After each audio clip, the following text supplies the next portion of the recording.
अस्सलाम वालेकुम। तव्हां सभिनी दोस्तनि जी महिरबानी जेके बि असांजा वीडियो ॾिसंदा आहियो। कुझु ॻाल्हियूं आहिनि, कुझु मज़ेदार ॻाल्हियूं आहिनि, ॿुधिजो ज़रूरु। अगरि पसंदि अचे त लाइक ऐं शेयर कजो। 3 भाइर हुया, उन्हनि में हिकिड़ो हुयो चरियो। पोइ हुननि खे शादीअ जो सॾु मिलियो माइटनि जो। पोइ हुन ॿिन्हिनि भाइरनि राति जो सलाह कई त सुबुह जो 12,000 वठी हलूं हुन ॾे, सॾु भरे अचूं शादी जो माइटनि जो। ऐं हे जेको चरियो आहे हिनखे घर में छॾे था हलूं, हिते घर जो ख़्यालु कंदो, शाम जो वरी मोटींदासीं। सुबुह थियो, हिननि जेॾीमहिल जो बैलगाॾी चोटरे 12,000 कढी ॿाहिरि, त वॾे भाउ चयो नंढे खे चई वञ हुनखे चरे खे चई चए घर जो ख़्यालु करे, ईअं न त घर खे साड़े छॾे।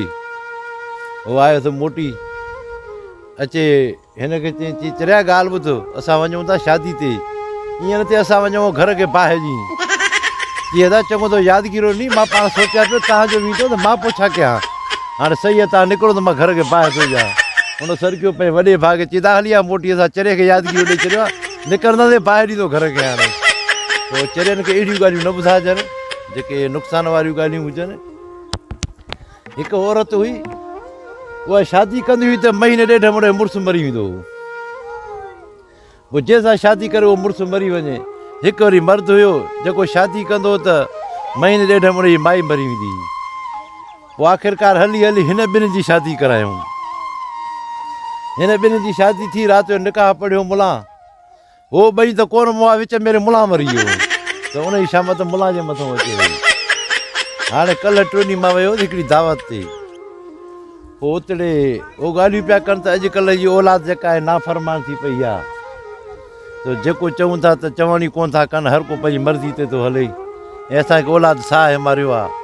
मां हुनखे चयो त तूं त जेको पीरनि ते पंध पियो करी, त पीरनि को पिनी तूं पुट वरिता, हाणे उहे नाफ़रमान थी पिया।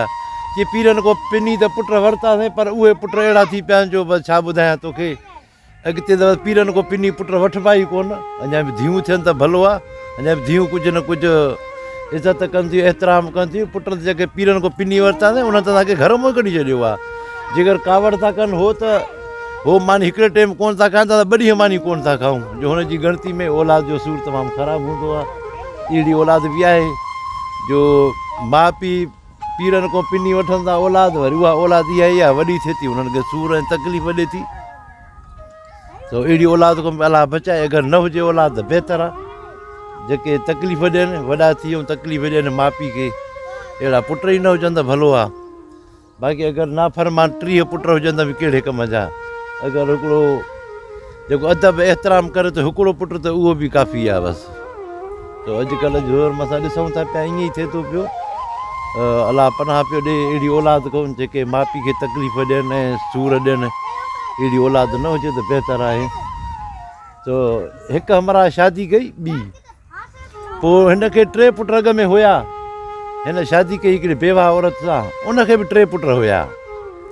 पोइ शादी जो हिननि कई, हाणे 3 पुट हुन जा 3 हुन जा। शादी कयो त 2-3 सालनि खां पोइ हुनखे पुटु थियो, वरी ॿियो पुटु थियो, वरी 3 पुटु थियो। 3 पुट हिननि खे थिया। हाणे 3 पुट अॻ में हुयनि। हो वियो के कमकार ते, त हुनखे पंहिंजी ज़ाल फ़ोन कई कि जल्दी पुॼ, घर जो ॿार विड़ी पिया आहिनि। चई कंहिंजा ॿार? चयो मुंहिंजा 3 पुट जेके हुया अॻियां, ऐं तुंहिंजा 3 पुट अॻियां, इहे 6 ई गॾिजी असां तुंहिंजे 3 पुटनि खे मारीनि था पिया, जल्दी घर पुॼ। त जेके पुट अॻ जा हूंदा आहिनि त हुननि पुटनि खे जो नुक़सानु ॾींदा ज़रूरु। इहो थिए थो पियो ज़माने में। तव्हां सभिनी दोस्तनि जी महिरबानी।